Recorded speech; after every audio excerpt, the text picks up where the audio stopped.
soldering. So, for today's video, ang ipapakita namin sa inyo ay solder wire flux cord 60 by 40 SN 60 by PB 40. Rubicon 6040 1.2 mm 200 grams.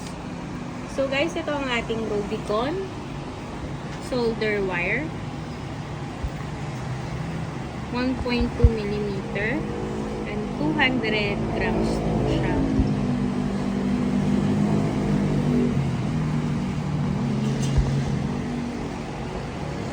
So ito po ang solder wire.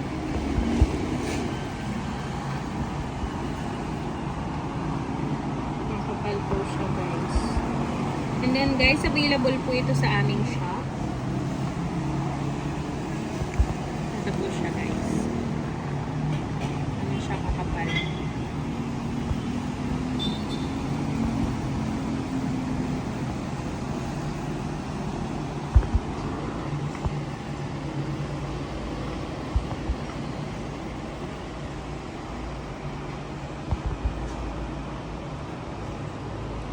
So what is the use of Rubicon 60 by 40 1.2 mm 200 grams?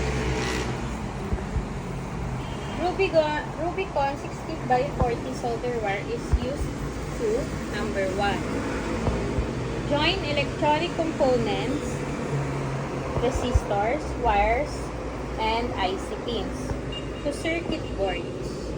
Number 2. Repair electronics, phones, TVs, power supplies, and charges. Wire connections, splicing wires or connectors.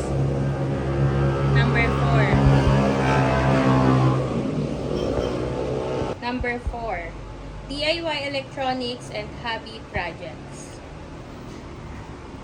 It works as a metal filler that melts and creates a strong electrical and mechanical connection. What 60 by 40 means? 60% tin, 40% lead. This combination is very popular because it melts at a lower temperature, 183 to 190 degrees Celsius. It flows smoothly and spreads easily on metal surfaces. It creates strong, shiny, and reliable joints. Why people use it? Advantages. Number 1. Easier to use than lead-free solder. Good for beginners. Number 2. Better flow. Wetting. Cleaner joints. Number 3. Requires less heat than lead-free types. Number 4. Commonly has rosin flux core. Helps remove oxidation while soldering. Important notes. Contains lead. Avoid inhaling fumes and wash hands after use. Not recommended for lead-free RoHS compliant products. Use in a well-ventilated area. Simple explanation. Rubicon 60 by 40 is like a classic, easy to use solder. Number 1. Melt it with a soldering iron. Number 2, it flows quickly. Number 3, then hardens into a solid electrical connections.